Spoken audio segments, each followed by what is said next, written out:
আমরা কোরবানি করি যে আল্লাহকে খুশি করবার জন্য, সেই কোরবানি করার পর আমাদের দায়িত্বজ্ঞানহীনতা বা আমাদের দায়িত্বহীন কোনো কাজকর্ম, এটি যদি আল্লাহর অসন্তুষ্টির কারণ হয়, তাহলে সেক্ষেত্রে এই কোরবানি অর্থবহ হলো না।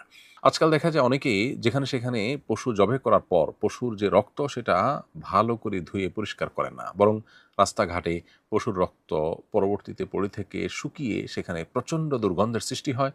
সেখানে মানুষের অসুস্থ হয়ে যাওয়ার মতো, অস্বাস্থ্যকর পরিবেশ তৈরি হওয়ার মতো অবস্থা সৃষ্টি হয়।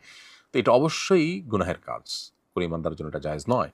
যেখানে রাস্তায় কষ্টদায়ক কিছু কেউ ফেলে রাখলে, এমন কিছু যদি ফেলে রাখে যা মানুষের কষ্টের কারণ হয়, অসুবিধার কারণ হয়, সেটা তুলে ফেলাটা ঈমানের অঙ্গ, হাদিসে সুনির্দিষ্ট করে বলা হয়েছে। সেখানে নিজে থেকে মানুষের চলাচলে বিঘ্ন সৃষ্টি করা, দুর্গন্ধ সৃষ্টি হয় এমন কোনো কাজ করা রাস্তায়, এবং দিনের পর দিন, মাসের পর মাস এটির দুর্গন্ধ মানুষের কষ্টের কারণ হলো, অনেকে অসুস্থ হলো, তাহলে সেক্ষেত্রে সন্দেহাতীতভাবে এটি গুনাহের বিষয় হবে। অতএব কোরবানির পশুর বর্জ্য, এমনকি মলমূত্র, রক্ত, তার বুড়ির যে ময়লা, এগুলো অবশ্যই আমাদেরকে যথাস্থানে ফেলে দিতে হবে, যাতে মানুষের কষ্টের কারণ না হয়। কোরবানির আগে এবং কোরবানির পরে আমাদেরকে এ বিষয়ে যথেষ্ট দায়িত্বশীলতার পরিচয় দিতে হবে। না হলে আমরা কিন্তু আল্লাহর কাছে গুনাহগার হওয়ার সমূহ আশঙ্কা আছে। অতএব একজন মুসলিম হিসাবে আমরা কোনো মানুষের কষ্টের কারণ হব না।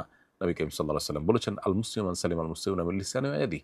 যে মুসলমানের হাত এবং মুখ দ্বারা অন্য মুসলমান নিরাপদে থাকে, কারো কষ্টের কারণ না হয়, তিনি হলেন সত্যিকারের মুসলমান। অতএব আমাদের কোরবানির পশুর বর্জ্য, সেটা জবের আগে মলমূত্র হোক আর জবের পরে রক্ত বা অন্যান্য বর্জ্য হোক, এগুলোকে পরিষ্কার করা, যথাস্থানে ফেলা, এটি আমাদের নৈতিক এবং দ্বীনি দায়িত্ব, ঈমানি দায়িত্ব। আমরা সেই দায়িত্বটাকে যথাযথভাবে পালন করার চেষ্টা করব। না হলে এই কোরবানি আমাদের অর্থহীন হতে পারে, বরং গুনাহের কারণও হতে পারে।